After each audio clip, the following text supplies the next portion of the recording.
Ah, Persephone. We've reached that time, haven't we? Bring on the yellow dollar signs, because it's time for another rant. So, Persephone is unique among my rants. She is a design that I think is fundamentally flawed, but also a design that I really want to preserve, as I truly believe difficult but insanely rewarding gods do have a place in Smite, just as easy gods do. But when said difficult god has the range of a surface-to-air intercontinental ballistic missile, we're gonna have a problem. Yeah, I think one of the most striking issues you first notice when playing against Persephone is her absolutely insane range. Thoth is the only god with even slightly comparable range, and his core design is to be an artillery mage that sits from far away, sets up and just pumps damage downrange. I would argue range is not Persephone's core design principle, yet she still has it all the same. In fact, she arguably has even stronger range than Thoth in many areas. Persephone's 1, Bone Rush, has a range of 85 units. This is the same as Thoth's 1 with a glyph. Yeah, Thoth has to use an entire ability slot to even match Persephone's range on the 1. Without the glyph, Thoth's 1 is only 55 units, which is the same as a ranged basic attack by the way, which should give you some perspective on how far 85 units actually is in Smite, since I know most of you won't have a clue. But yeah, her 1 is over 1.5 times the range of a standard basic attack. A better comparison might be Thor's ultimate. With a range of 200 units, Persephone's 1 can almost travel half a Thor ult. Just think about that for a second. And trust me, this ability does not lack in the damage department either. However, speaking of damage, Persephone has arguably the best damage of any mage in the entire game when played to her full potential. Her harvest mechanic, which by the way is one of the really cool things about her design that I hope they preserve in a rework, allows her to pump out absolutely monstrous damage. Each plant does 250 plus 85% magical scaling when fully grown, which is pretty much on par with a standard mage damage ability, perhaps like 90% of that. But she can't have just one plant, oh no, she can have up to 10. That's right, this ability alone can deal up to 2500 plus 850% magical scaling. For reference, Anubis ult, frequently cited as one of the hardest hitting abilities in the entire game, does about half that much at 1290 plus 450% scaling. Now, granted, this is an extremely unfair comparison. It's much easier to hit all ticks of an Anubis ult than to plant and grow all 10 seeds and have all 10 flowers hit the same enemy. There's also a mechanic that reduces subsequent seed hits after them being hit, so you're never actually going to reach this damage number. But even if we assume you only hit 3 of those 10 plants, and we include the damage reduction mechanic, that's still on par with most mage ultimates at 490 plus 166% of magical power. It's just weighted slightly more towards scaling than base damage. But the plants do have a cast time, they run at you before biting and doing their damage, so maybe you can outrun them? Nope, the plants have a base movement speed of 600. For comparison, a Loki with boots has a movement speed of 443, so there's no chance you're ever outrunning these things. Of course, with some practice, you can juke these fairly consistently if she's using them to poke in lane, which by the way, you generally want to walk towards the plant right as it's about to bite you in order to avoid them. Since the targeting area for them is a cone, if you can get around the back of the plant as it's attacking, it's not going to hit you. But with the amount you actually see Persephone in a real game, you rarely get enough time to actually get good at this. I myself still get hit by these frequently, and it's not because I'm a bad player, I frequently play in Masters, it's because I never see the god. Also, if you're in a hectic teamfight and just not chilling in lane, it becomes a lot more difficult to avoid these as you're focusing on other things, trying not to step out of position, watching for other enemy engages, things like that.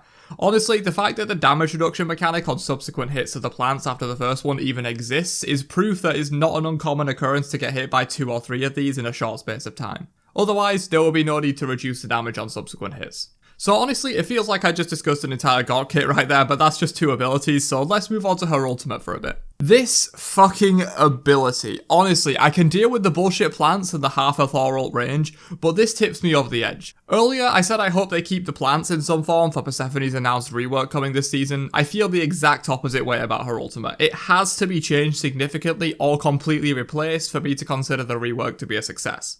So I have 2 major problems with this ultimate. The first one is, once again, the range. This ability doesn't have a 55 unit range, not even an 85 unit range. Oh no, it has infinite range. Yeah, this ability will keep going forever until it hits a god or a wall. Once again, no idea why that's the case, and it would still be a really good ability if it had a significant range cap like 55 or 85, something like that.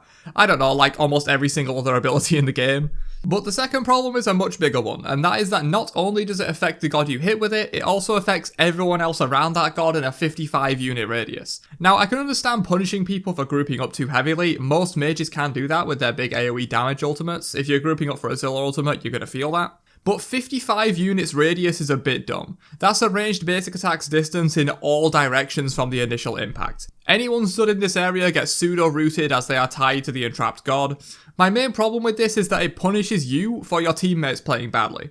If I'm chilling in casual conquest where the matchmaking is questionable at best, and I queue into a Silver Scrub Sam on my team who eats every Persephone ult in existence because he has terrible positioning, I am punished for that. Very few abilities work this way in that they wouldn't normally hit you, but if they hit a nearby teammate, they do hit you. Some other examples are Medusa's Acid Spray or Scylla's Sikkim at max rank. But none of these abilities have the same impact and range of Persephone's ultimate, which just makes it feel so awful to play against. This feeling is compounded by what I mentioned earlier, where people get very little time to play against Persephone, and so will get hit by more stuff than they really should. But even if all 5 of your team know the Persephone matchup very well and avoid the ult for the most part, she can simply fire it at a wall and still root half your team, despite missing the ability horribly. That's just the final straw, really. The fact that Persephone players are literally rewarded for missing their ultimate is something that needs to go, in my opinion. By all means, make the ability stronger in other areas if you need to in order to compensate, like maybe give it more projectile speed to make it actually a bit easier to hit, but that type of mechanic where you're rewarded for missing an ultimate is completely anti-skill and promotes bad gameplay. It shouldn't be a thing. On a similar note, why does Persephone get to die but still dump her entire kit? This is similar to missing her ult and still getting a lot of reward for it. You don't get full reward, only 60%, but the fact that you can still do 60% of what you could have done even when you die is something I'm just not down for. If you're out of position and get picked off in a fight, you deserve to die. If the enemy team strategically forced your relics then re-engaged on you afterwards, they deserve the kill. The fact you can die and still be extremely useful to your team is just another aspect of Persephone's kit that rewards playing badly or takes away your opponent's reward for playing well, depending on how you want to look at it. But yeah, that's it, the long-awaited Persephone rant. I know this one took a more serious form than a lot of my other rants have done. I haven't edited this one yet, but I don't see a lot of dank montages or memes fitting in with this one. It's one of my more serious rants where I actually want things to change. I don't want to change Hebo, Pele, Baron Samdi, Scylla, Erlangshen, all that stuff. They're fun characters, and the rants for them are more for the memes than actually having serious issues with them.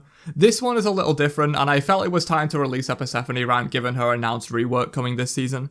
Maybe I'll come back to this video in 6 months and reminisce about how great old Persephone used to be, but hopefully I'll come back and want to vomit and question how I played the game with Persephone in that state for so long. We shall see. Let me know your thoughts on Persephone in her current state down below. I know a lot of you wanted this one, so I'm sure you have some stuff to say about our friendly neighbourhood Persephone, but I'm out. Peace.